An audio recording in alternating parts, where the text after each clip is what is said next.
Hi guys, today we are talking clothing. I know something that you possibly also might not have considered to have a sensory origin, but obviously everything in my world has.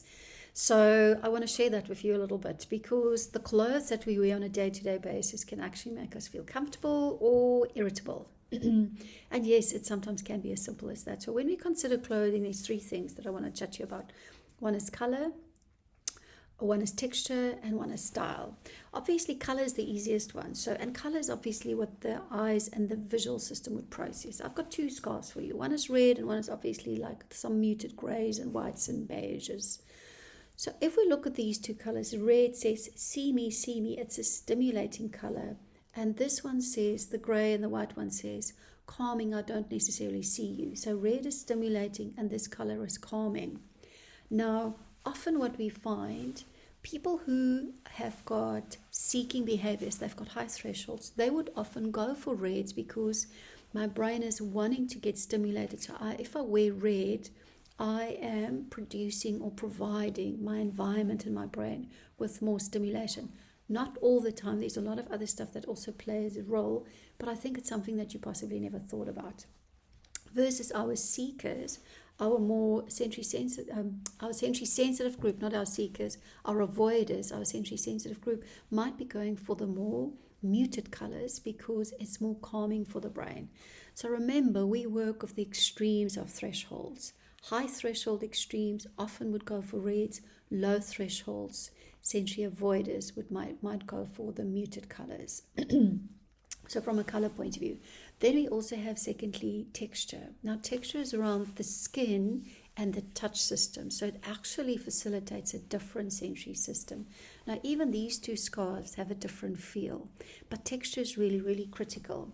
And we find, look, no one would like a scratchy texture and everyone wants to be comfortable with clothing. But we know people who are tactile sensitive and have got more low thresholds for the tactile system is a lot more fussy with clothing. They typically are the ones that hate the label at the back of their clothing. Excuse me, where's this frog in my throat? Or the seam inside their sock will be a huge issue. And there would be certain type of textures that just would never wear because it makes them feel very, very uncomfortable.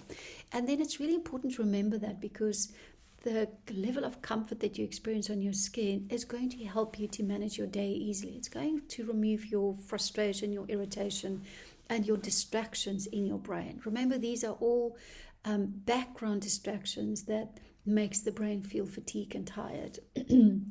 Years ago, I worked with a client and I took her through the sensory matrix and understanding her profile type and understanding how she needs to adapt her life. And I followed her up 4 years afterwards, 4 years. And I said, what's the one thing that you've changed? And she said, Anne-Marie, I buy my clothes differently now. And I'm feeling so much more comfortable in my own skin. And I was like, wow, that's such an amazing thing. So small, yet so powerful to make a difference.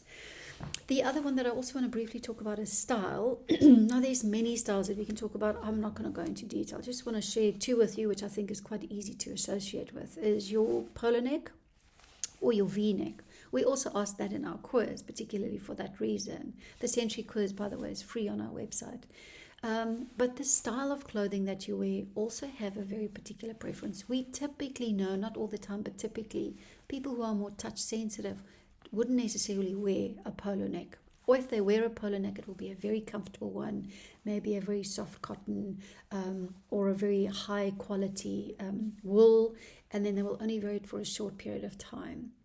They might prefer for a V-neck because it provides less stimulation through to the brain. So just bearing in mind the type of clothing that you wear is also dependent on your type of thresholds.